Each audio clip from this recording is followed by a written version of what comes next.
اللهم صل على محمد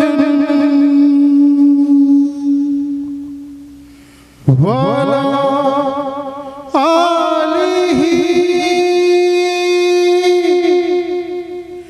وصحبه وسلم.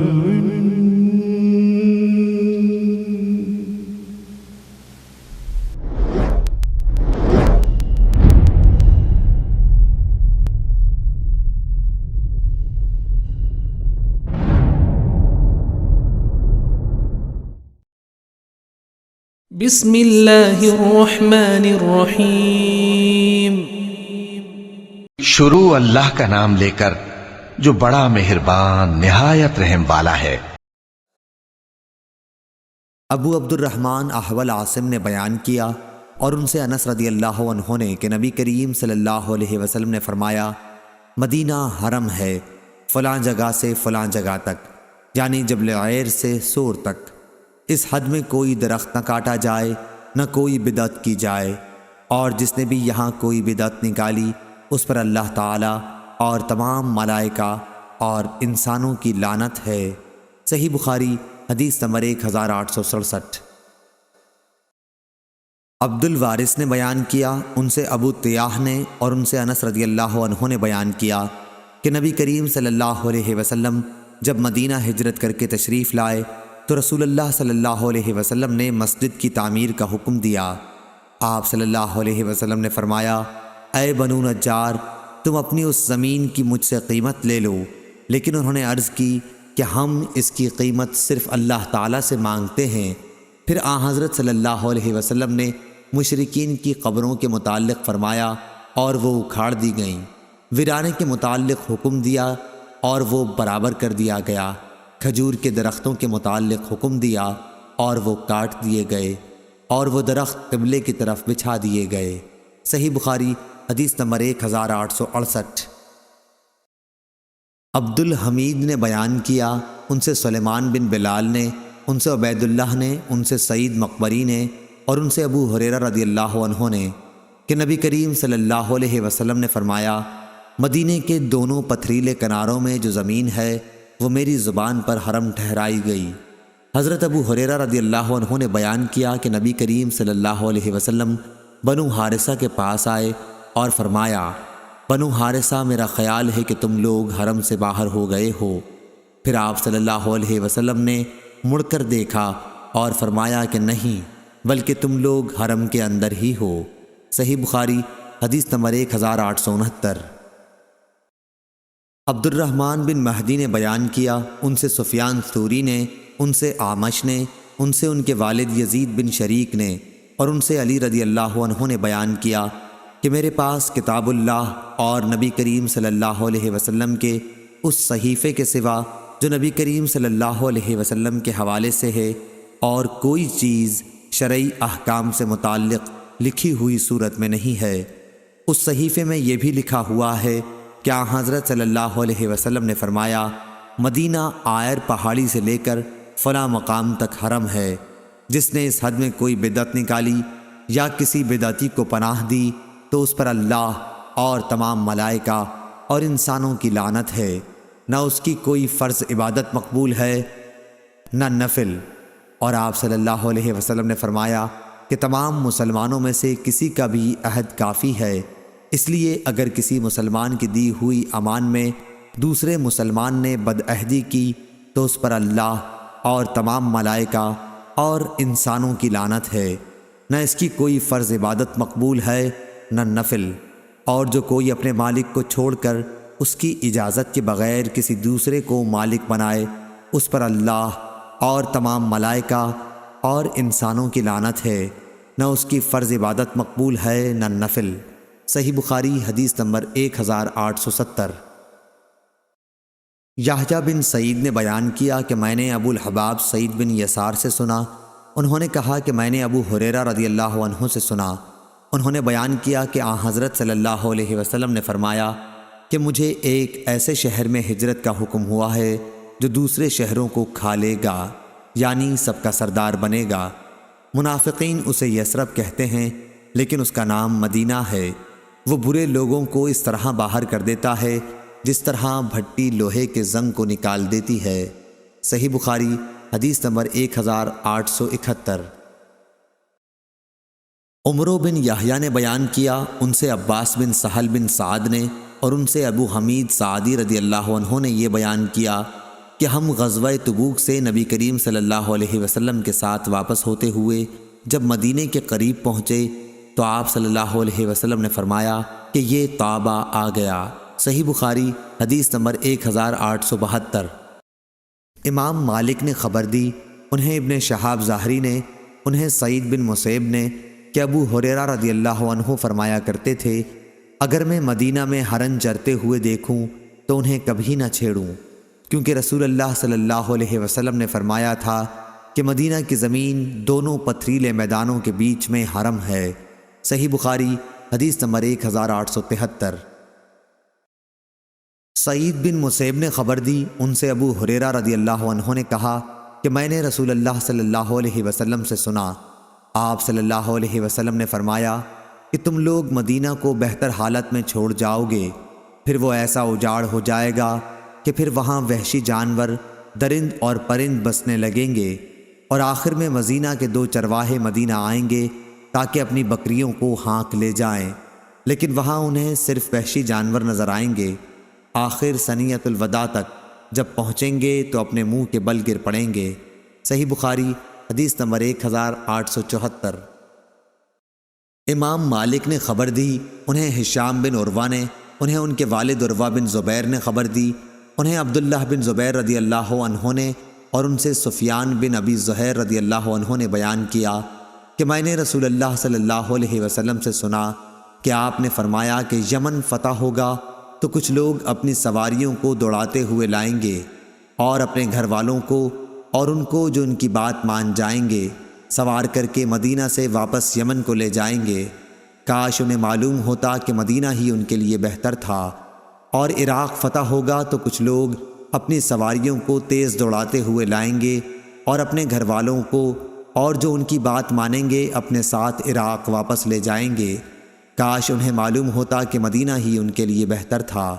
صحیح بخاری حدیث نمبر 1875۔ عبید اللہ عمری نے بیان کیا، انہوں نے کہا کہ ہم سے خبیب بن عبد الرحمن نے، ان سے حفص بن عاصم نے اور ان سے حضرت ابو ہریرہ رضی اللہ عنہ نے بیان کیا کہ رسول اللہ صلی اللہ علیہ وسلم نے فرمایا، قیامت کے قریب ایمان مدینے میں اس طرح سمٹ آئے گا جیسے سانپ سمٹ کر اپنے بل میں آ جایا کرتا ہے۔ صحیح بخاری حدیث نمبر 1876۔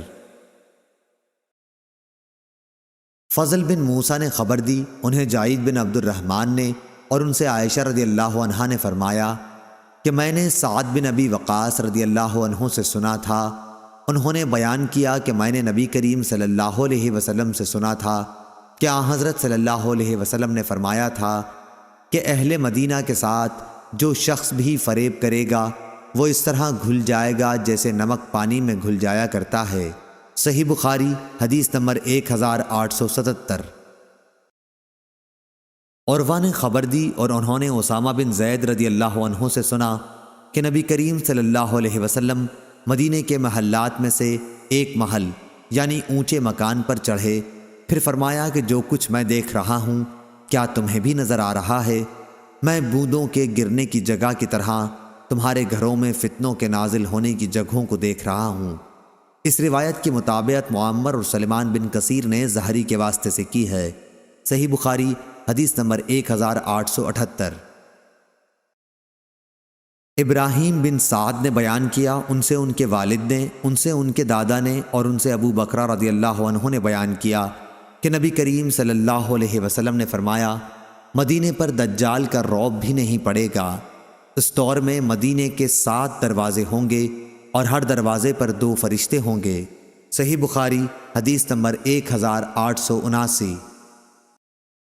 نعیم بن عبداللہ المجمر نے بیان کیا اور ان سے حضرت ابو ہریرہ رضی اللہ عنہ نے بیان کیا کہ رسول اللہ صلی اللہ علیہ وسلم نے فرمایا، مدینے کے راستوں پر فرشتے ہیں، نہ اس میں طاعون آ سکتا ہے نہ دجال۔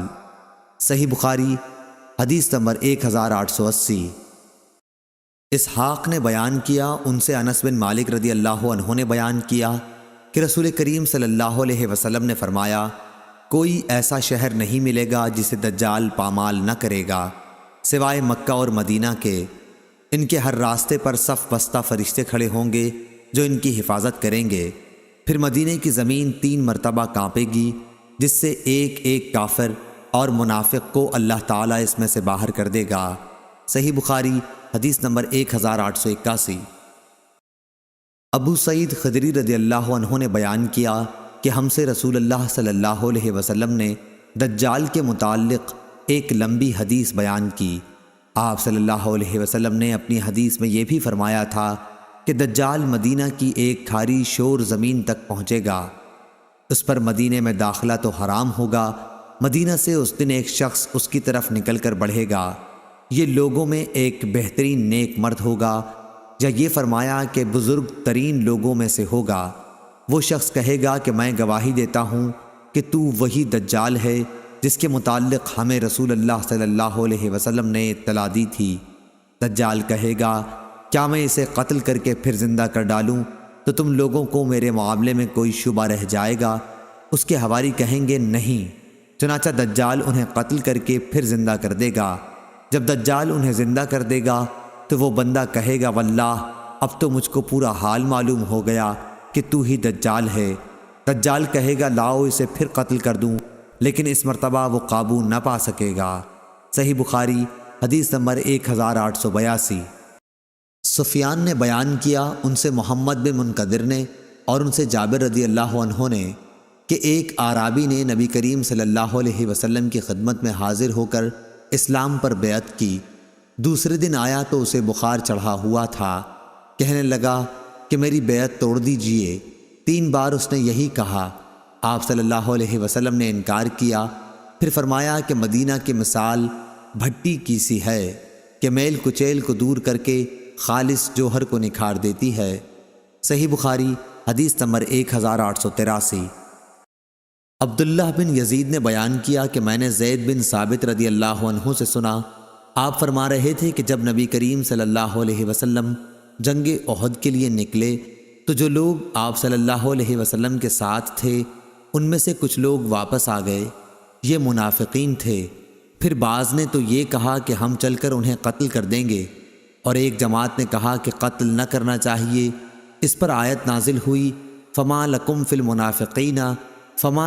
المنافقین فئتین، اور نبی کریم صلی اللہ علیہ وسلم نے ارشاد فرمایا کہ مدینہ برے لوگوں کو اس طرح دور کر دیتا ہے جس طرح آگ میل کچیل دور کر دیتی ہے۔ صحیح بخاری حدیث نمبر 1884۔ وہب بن جریر نے بیان کیا، ان سے ان کے والد نے بیان کیا، انہوں نے یونس بن شہاب سے سنا اور انہوں نے انس رضی اللہ عنہ سے کہ رسول اللہ صلی اللہ علیہ وسلم نے فرمایا کہ اے اللہ، جتنی مکہ میں برکت عطا فرمائی ہے مدینے میں اس سے دگنی برکت کر۔ جریر کے ساتھ اس روایت کے مطابق عثمان بن عمر نے یونس کے واسطے کے ساتھ کی ہے۔ صحیح بخاری حدیث نمبر 1885۔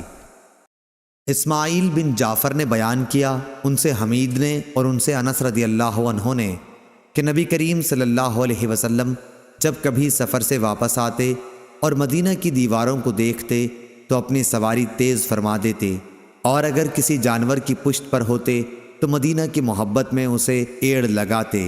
صحیح بخاری حدیث نمبر 1886۔